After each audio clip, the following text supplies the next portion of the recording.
À 7 heures le 24 janvier 1945, le premier lieutenant Garland Merle Connor se tenait dans le poste de commandement gelé du 3e bataillon 7e régiment d'infanterie, observant les obus d'artillerie allemands détruire la lisière d'arbres à 400 mètres devant lui. 25 ans, officier du renseignement, récemment revenu de l'hôpital avec des blessures encore en cours de guérison. La 19e armée allemande avait massé 600 soldats d'infanterie et 6 chars Tiger Mark VI pour une contre-attaque conçue pour percer les positions américaines près de Hüsen, en France. Connor mesurait 1,68 m et pesait 54 kg. Cultivateur de tabac du comté de Clinton dans le Kentucky, il n'avait jamais terminé ses études secondaires. L'école la plus proche se trouvait à 24 km de la ferme familiale. Il s'était engagé en mars 1941. 4 années de guerre, 10 campagnes majeures, 4 débarquements amphibies d'assaut, blessé 7 fois. La dernière blessure l'avait envoyé à l'hôpital 3 semaines auparavant. Il était revenu à son bataillon 2 jours plus tôt.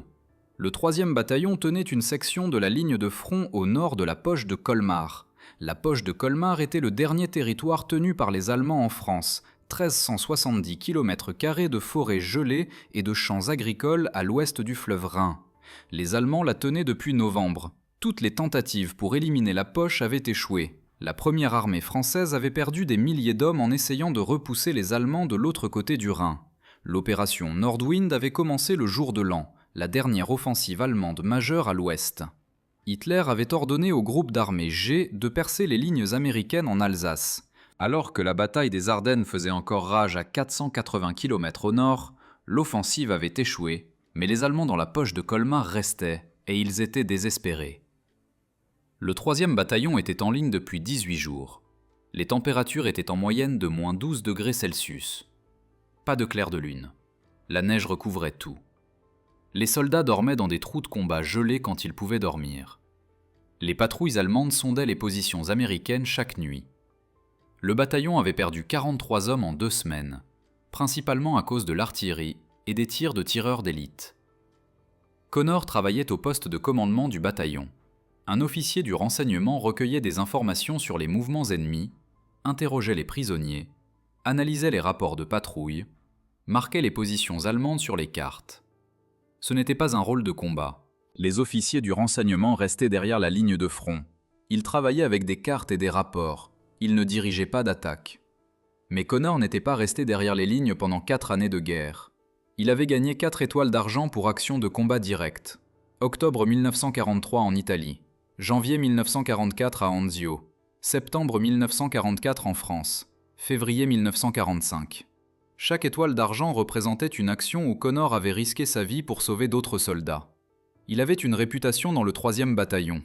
Quand la situation devenait désespérée, Connor avançait. À 7h15, le barrage d'artillerie allemand s'intensifia. Les obus marchèrent à travers les positions avancées du bataillon. Les arbres explosèrent. La terre et le sol gelé jaillirent dans les airs. Le barrage dura 12 minutes. Puis il s'arrêta. Silence. Puis le bruit des moteurs de chars. Un coureur fit irruption dans le poste de commandement. Allemands en progression, 6 Tigers, infanterie derrière eux, des centaines de fantassins se déplaçant à travers les bois vers le flanc gauche du bataillon. Le commandant du bataillon regarda la carte. Si les Tigers atteignaient les positions américaines, ils rouleraient à travers les trous de combat. Le bataillon serait submergé. Il n'y avait pas de chars américains en position pour les arrêter. Pas de chasseurs de chars. La seule arme qui pouvait arrêter 6 Tigers était l'artillerie. Mais l'artillerie avait besoin d'un observateur avancé. Quelqu'un qui pouvait voir les Allemands avancer. Quelqu'un qui pouvait ajuster le tir. Le poste d'observation avancé avait été détruit par le barrage. Les observateurs étaient morts ou blessés. Personne ne pouvait voir l'avancée allemande depuis le poste de commandement. Les arbres bloquaient la vue. Si vous voulez savoir comment la décision de Connor s'est déroulée, veuillez appuyer sur le bouton j'aime. Cela nous aide à partager plus d'histoires sur des héros oubliés. Abonnez-vous si vous ne l'avez pas encore fait. Retour à Connor. Connor étudia la carte. L'avancée allemande arrivait à travers une section de bois à 400 mètres du poste de commandement. Pour observer l'attaque, quelqu'un devrait courir 400 mètres à travers un terrain découvert sous le feu d'artillerie allemand, puis rester en position en avant de la ligne américaine, pendant que 6 chars Tiger et 600 fantassins allemands avançaient directement vers lui. Connor prit un téléphone et 400 mètres de fil. Il regarda le commandant du bataillon. Puis il sortit du poste de commandement dans la neige. Le barrage d'artillerie allemand s'était arrêté, mais Connor savait qu'il reprendrait. Les Allemands tiraient toujours des barrages de préparation avant les attaques de chars. Ils attendraient que leur infanterie se rapproche. Puis les canons s'ouvriraient à nouveau pour clouer les défenseurs pendant que les Tigers avançaient. Connor courut. 400 mètres de terrain découvert entre le poste de commandement et la ligne de front. La neige recouvrant la terre gelée. Le fil téléphonique se déroulait derrière lui. Il portait la bobine dans sa main gauche, le combiné téléphonique dans sa main droite. Ses bottes brisaient la croûte de neige à chaque pas. À 100 mètres, les canons allemands ouvrirent le feu. Les obus tombèrent à 40 mètres sur sa gauche, puis à 30 mètres sur sa droite. Les Allemands ajustaient. Ils avaient des observateurs surveillant le terrain découvert.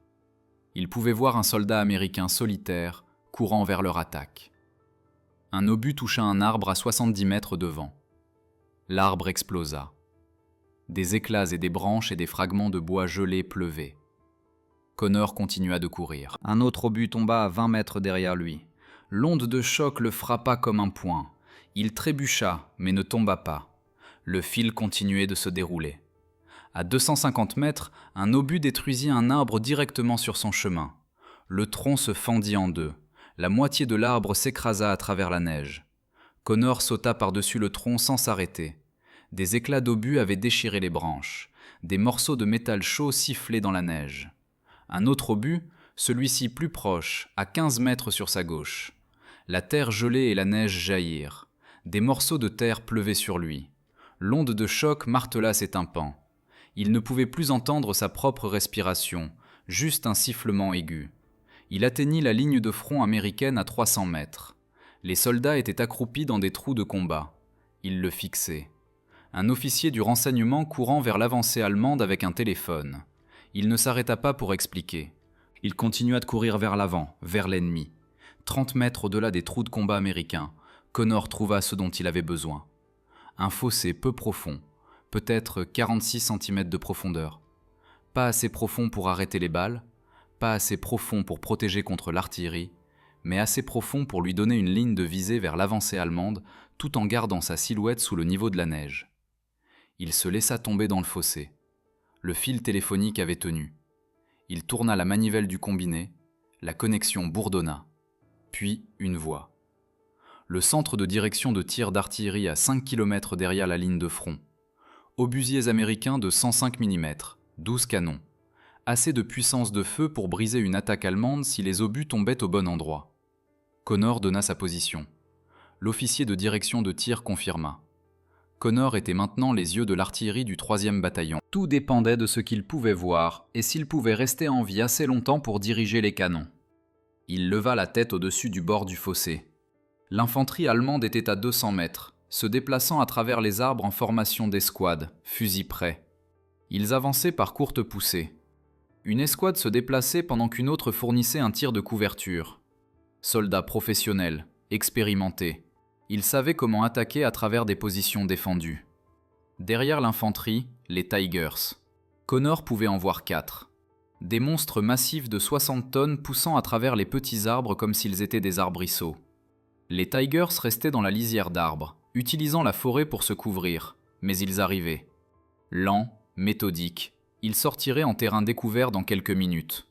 L'infanterie allemande ne l'avait pas encore vu. Il était seul, à 30 mètres en avant de la ligne américaine, dans un fossé qui ne fournissait presque aucune protection, avec un téléphone et 600 soldats allemands marchant directement vers lui.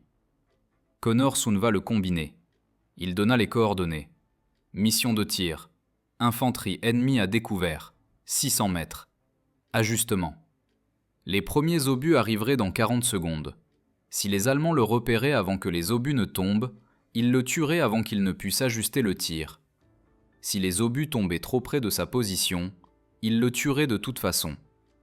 Si les obus tombaient trop loin de l'avancée allemande, l'attaque continuerait et 600 Allemands submergeraient les positions du 3e bataillon. Connor observa les Allemands avancer. Il compta les secondes. 38, 39, 40. Le ciel hurla. 12 obus de 105 mm frappèrent la lisière d'arbres à 150 mètres derrière l'infanterie allemande. Trop loin. Connor saisit le combiné. Baissé de 100, tir d'efficacité. L'infanterie allemande continua d'avancer. Il n'avait pas réagi aux obus. L'artillerie tombant derrière une avancée était normale. Cela signifiait que les défenseurs devinaient. Les Allemands savaient qu'ils avaient le temps avant que les Américains n'ajustent leurs tirs. Mais Connor ne devinait pas.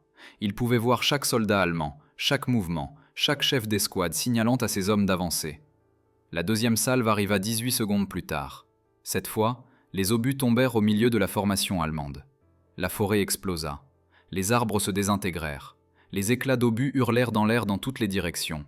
Les obus de 105 mm transportaient 6,5 kg d'explosifs chacun. 12 obus, 76 kg d'explosifs détonnant simultanément parmi 600 hommes entassés dans des formations d'attaque.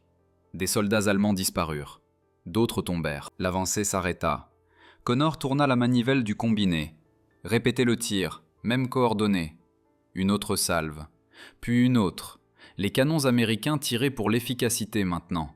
Cadence de tir maximale. 4 coups par minute par canon. 48 obus toutes les 60 secondes, martelant les mêmes 200 mètres carrés de forêt. L'infanterie allemande se dispersa.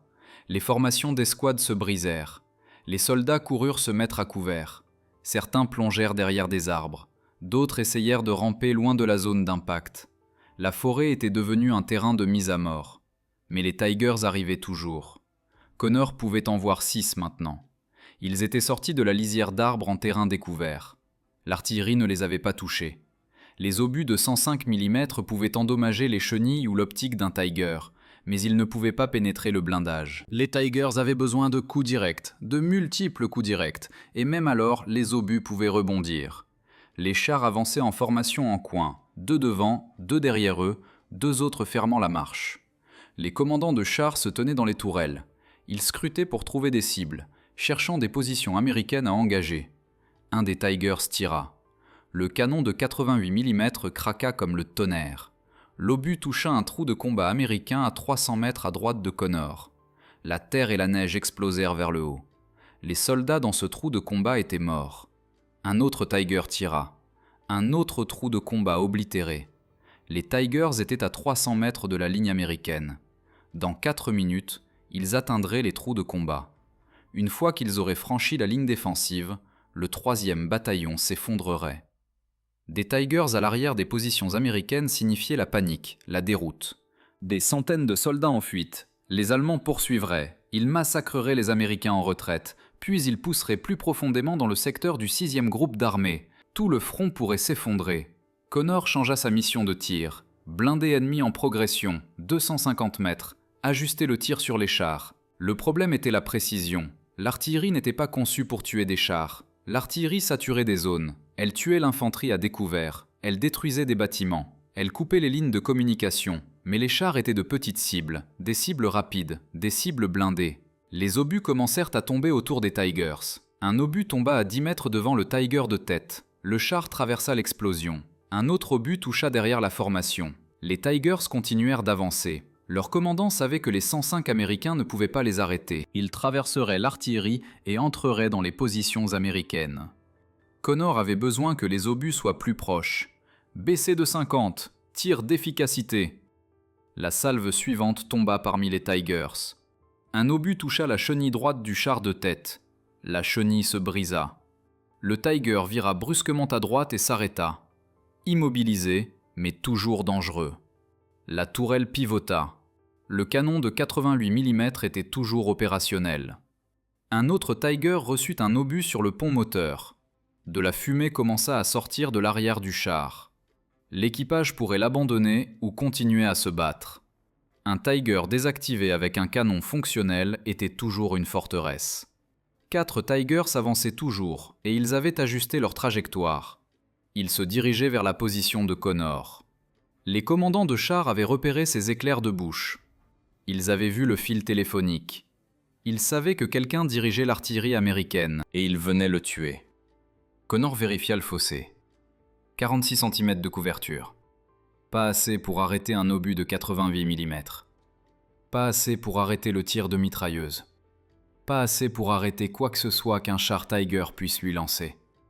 Les Allemands étaient maintenant à 150 mètres, assez près pour que Connor puisse voir les marquages des équipages des Balkans sur les tourelles, assez près pour voir les visages des commandants de chars. Il souleva le combiné une fois de plus. « Tirez sur ma position !» L'officier de direction de tir lui répéta les coordonnées. Connor confirma. L'officier lui demanda de confirmer à nouveau. Appeler le tir d'artillerie sur sa propre position n'était pas une procédure standard. Cela signifiait que des obus amis tomberaient à quelques mètres de l'observateur. Cela signifiait que l'observateur pourrait mourir. Connor confirma une troisième fois. 40 secondes plus tard, les premiers obus tombèrent à 30 mètres devant son fossé. L'onde de choc donna l'impression d'être frappé par un camion. La pression atmosphérique changea, ses poumons se comprimèrent, sa vision se brouilla. La terre gelait et les éclats d'obus hurlèrent au-dessus de sa tête. Le son était au-delà du tonnerre, c'était le son de la fin du monde. Il resta dans le fossé. Il garda le combiné pressé contre son oreille. « Baissez de 20, répétez le tir !» La salve suivante tomba à 20 mètres. Assez près pour qu'il puisse sentir la chaleur des explosions, assez près pour que les éclats d'obus déchirent l'air à 2 mètres au-dessus de sa tête.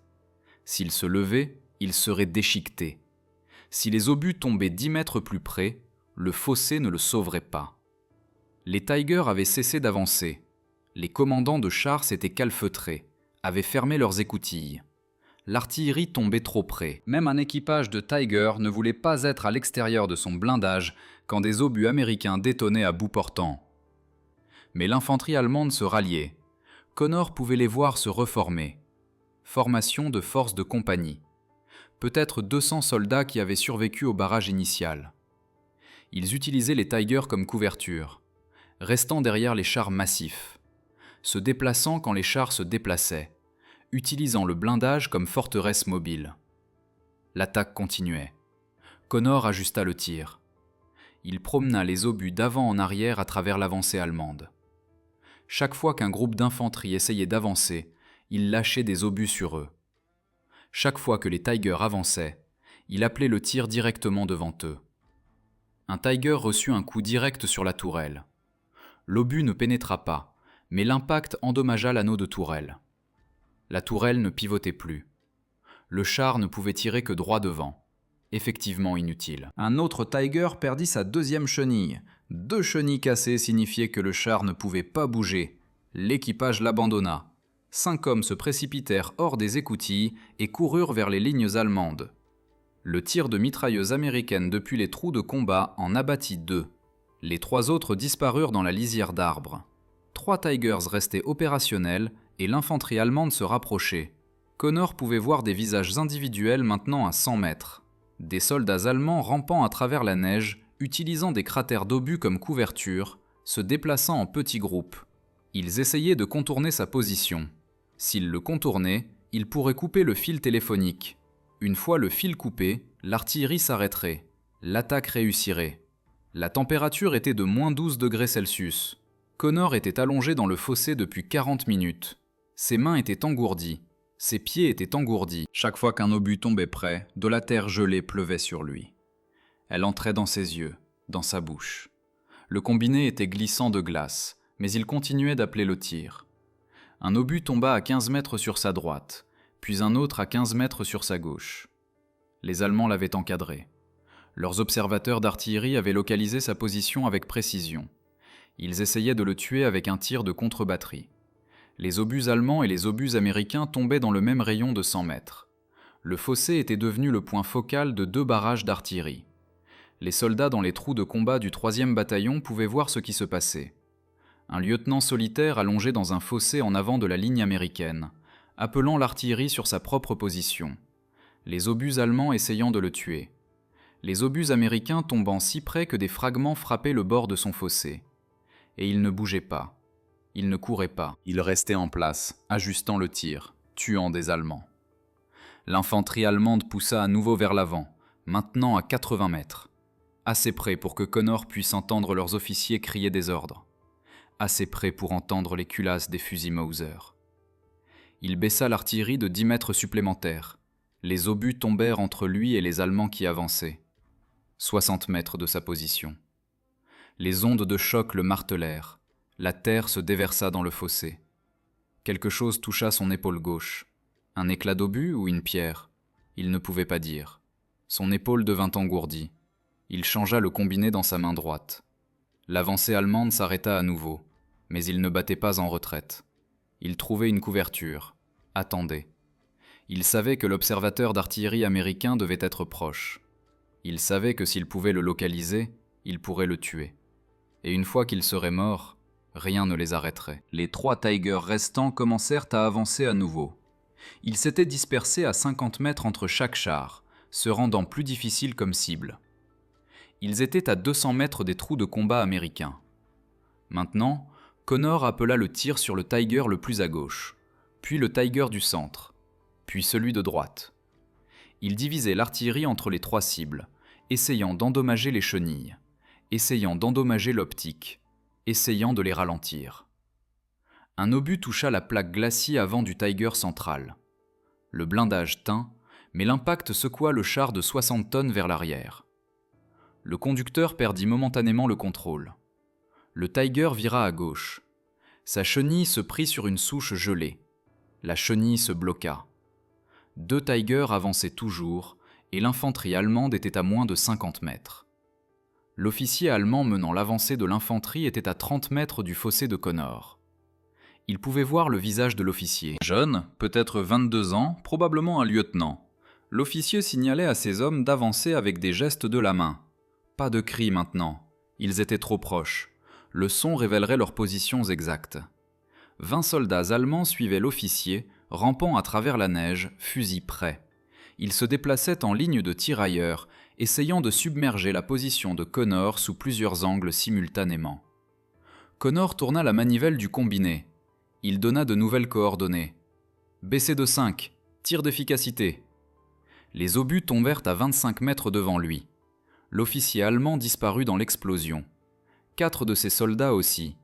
Les autres se couchèrent à plat, se pressèrent dans la neige, attendirent que le barrage passe. Mais Connor ne laissa pas le barrage passer. Il garda les obus qui tombaient, ajusta à gauche, ajusta à droite, créa un mur d'explosion entre lui et l'infanterie allemande. Les obus tombaient si près maintenant qu'il pouvait sentir la chaleur sur son visage. Des fragments de métal chaud frappaient le bord du fossé. Certains fragments tombaient à l'intérieur du fossé. Un morceau d'éclat d'obus s'enfonça dans la terre gelée à 5 cm de sa main droite.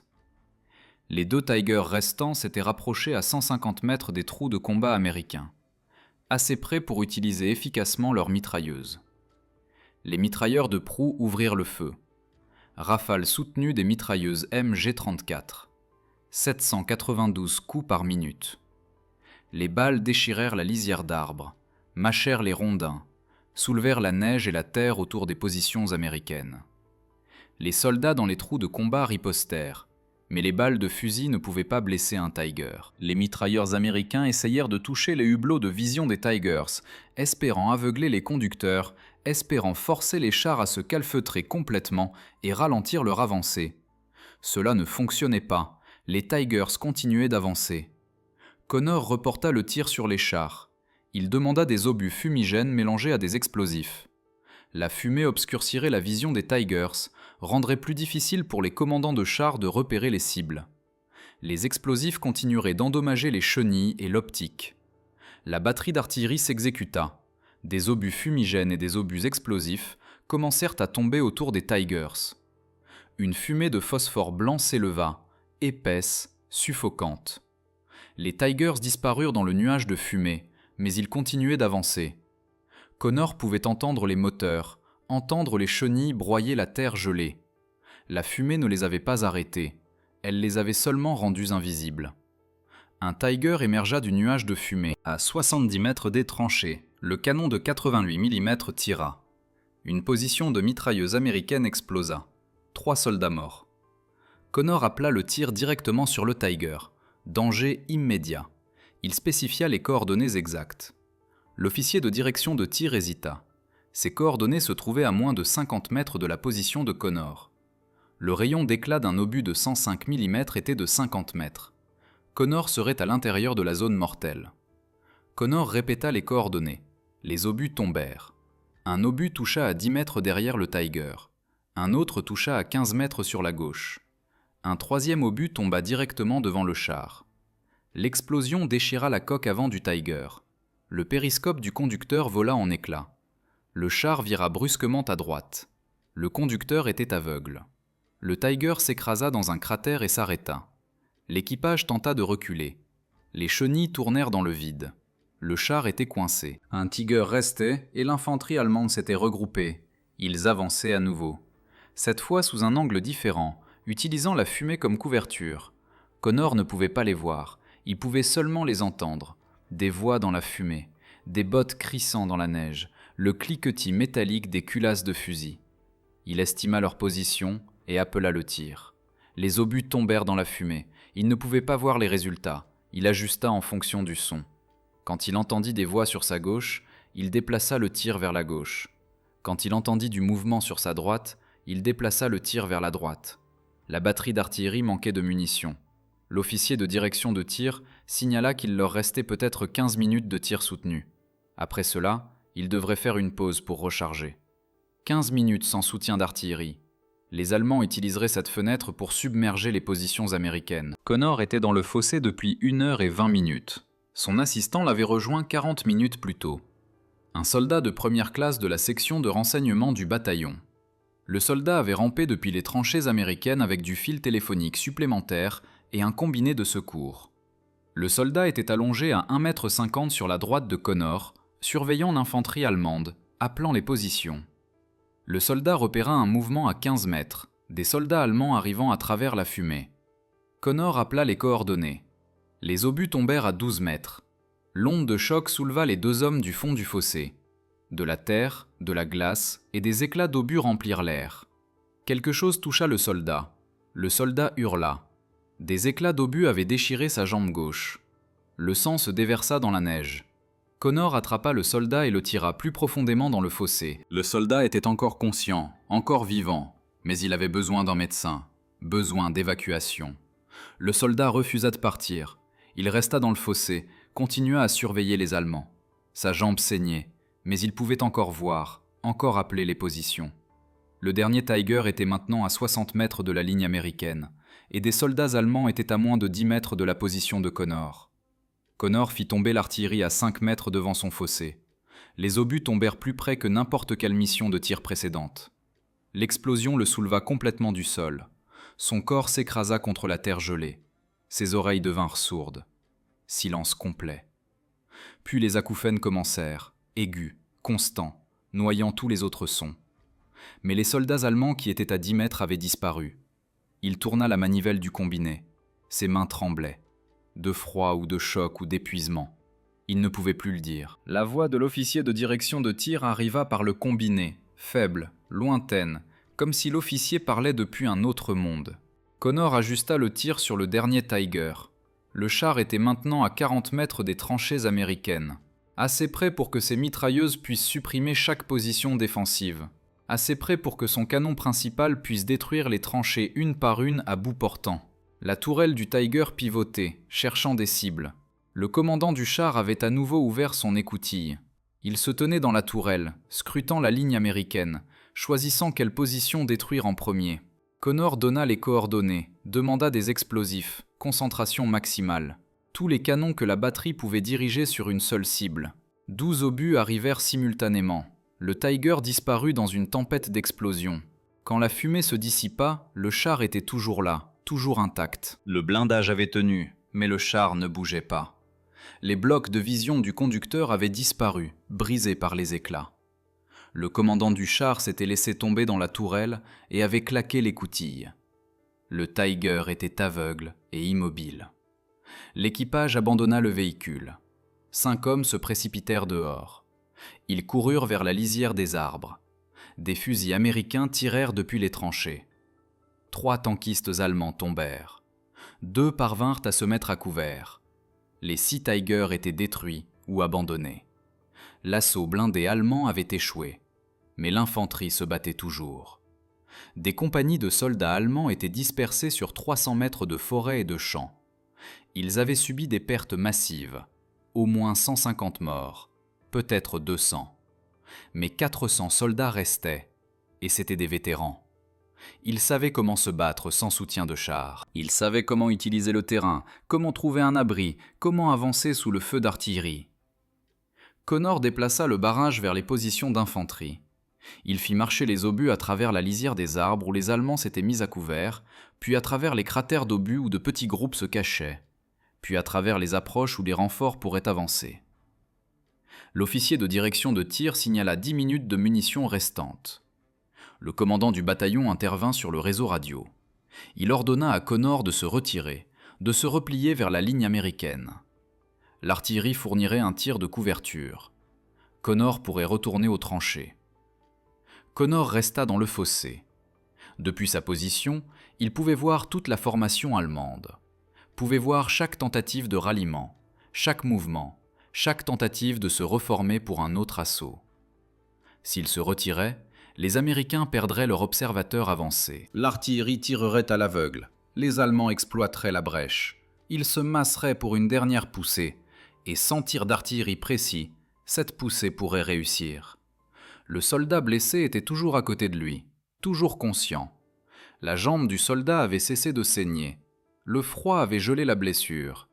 Le soldat gardait son fusil prêt, surveillant les approches. Si des soldats allemands chargeaient le fossé, le soldat se battrait. 2 heures s'étaient écoulées depuis que Connor avait quitté le poste de commandement.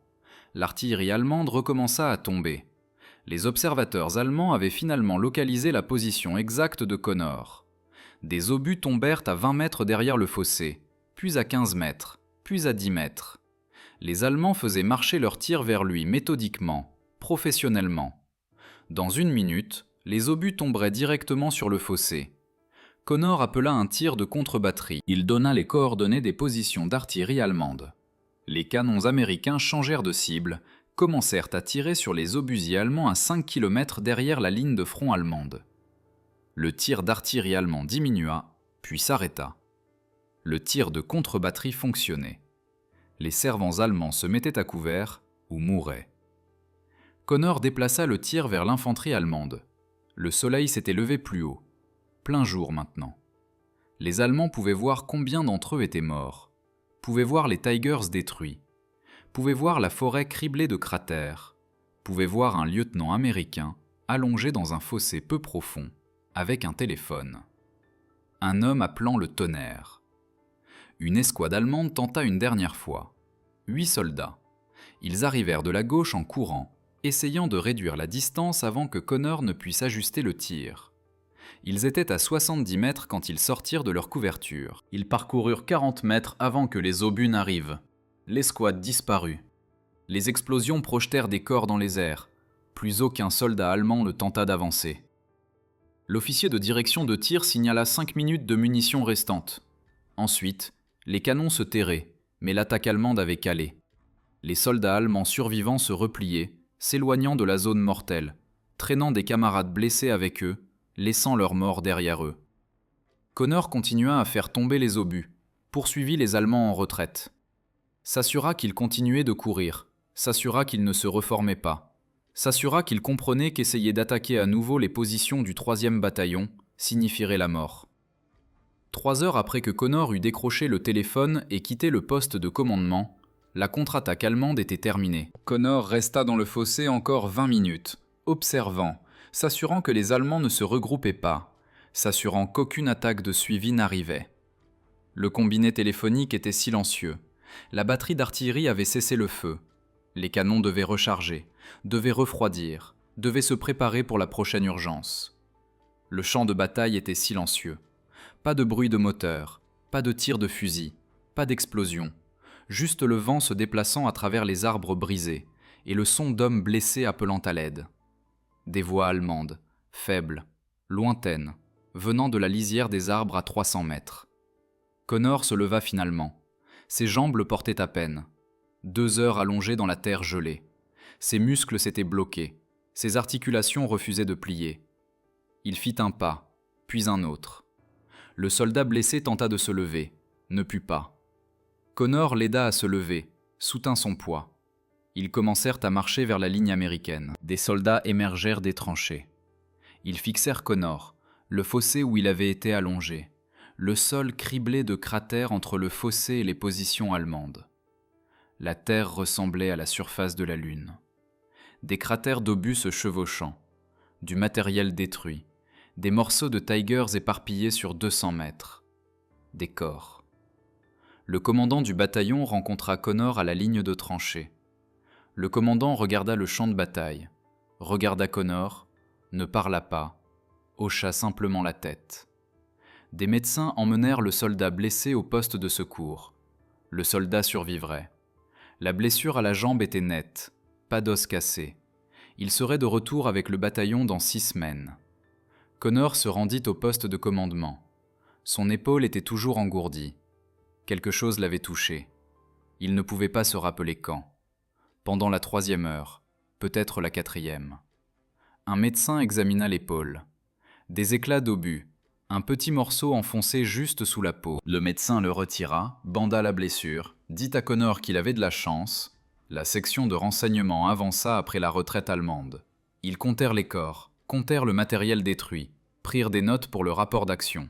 53 soldats allemands confirmés morts, 78 autres blessés laissés derrière quand les Allemands se retirèrent. Les pertes allemandes réelles étaient plus élevées. Les Allemands avaient ramené beaucoup de leurs morts et blessés vers leur propre ligne pendant la retraite. Les estimations plaçaient les pertes allemandes totales à plus de 150 tués et blessés. Les 6 chars Tiger détruits ou abandonnés, 4 immobilisés par des dommages d'artillerie, 2 abandonnés après des pannes catastrophiques de chenilles. Les équipes de récupération américaines récupéreraient les Tigers plus tard, les démontraient pour le renseignement, examineraient le blindage, étudieraient les systèmes de contrôle de tir. Le 3e bataillon avait perdu 11 soldats tués, 23 blessés. La plupart des pertes s'étaient produites avant que Connor n'atteigne le fossé. Pendant le barrage d'artillerie allemand initial, les Tigers avaient tué 3 autres Américains avant leur destruction. Après que Connor eut commencé à diriger l'artillerie, les pertes américaines avaient cessé. Le bataillon resta sur la ligne pendant encore 8 jours. Les Allemands n'attaquèrent plus. Ils avaient perdu trop d'hommes, trop de chars.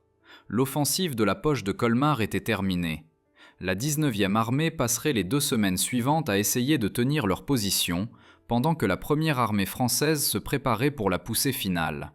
Le 10 février 1945, le lieutenant-général Alexander Patch présenta à Connor la Distinguished Service Cross. Patch était le commandant de la 7e armée. Il était venu au 3e bataillon spécifiquement pour présenter la décoration. La citation disait « Héroïsme extraordinaire pendant la contre-attaque allemande du 24 janvier ». Elle détaillait l'avancée de Connor sous le feu, ses 3 heures à diriger l'artillerie depuis une position exposée, sa décision d'appeler le tir sur sa propre position quand les Allemands se rapprochèrent à quelques mètres. Le commandant du bataillon avait recommandé Connor pour la Medal of Honor. Les documents étaient remontés par la division, par le corps d'armée, par l'armée, mais le délai de décoration était trop lent. Connor était renvoyé chez lui. Il avait été au combat pendant 28 mois consécutifs. Il avait été blessé 7 fois. L'armée le renvoyait aux États-Unis. Le 15 mars, Connor quitta la France. Il embarqua du Havre sur un navire de transport. Arriva à New York 3 semaines plus tard. Il fut honorablement démobilisé le 22 juin 1945. La guerre en Europe se termina le 8 mai. Connor était déjà chez lui, essayant déjà d'oublier. Albany, Kentucky, organisa un défilé pour lui en mai.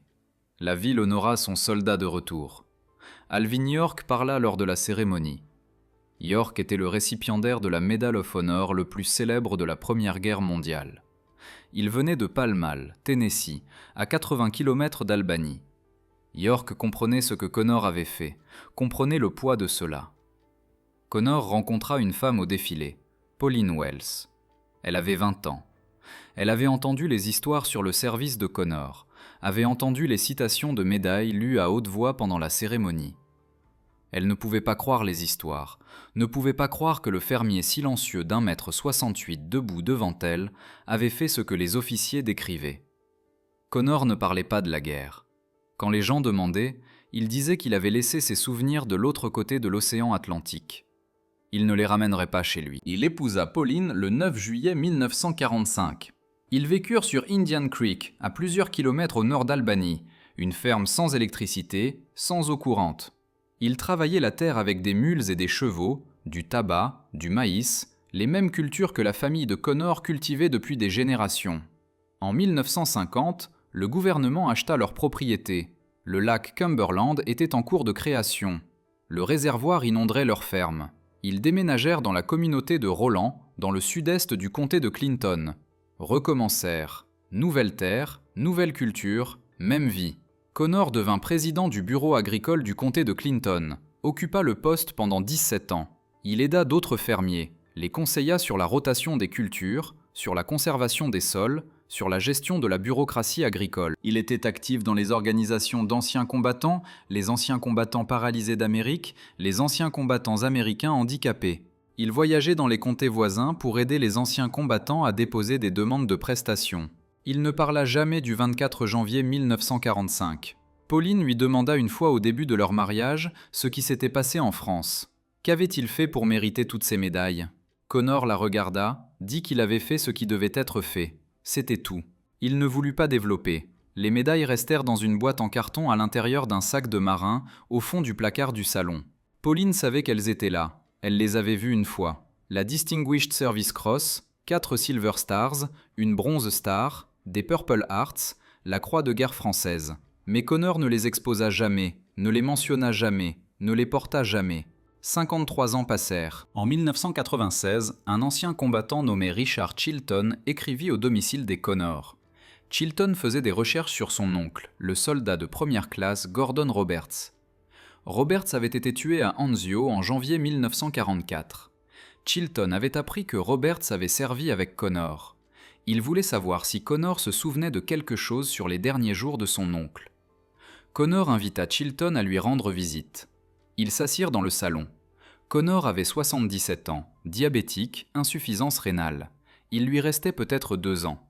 Connor parla à Chilton d'Anzio, de Roberts. Connor avait porté Roberts jusqu'à un poste de secours médical après que Roberts eût été touché, était resté avec lui jusqu'à sa mort.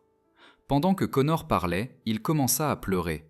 52 ans plus tard, et le souvenir le brisait encore. Pauline suggéra à Chilton de consulter les dossiers militaires de Connor. Peut-être y aurait-il des informations sur Roberts ?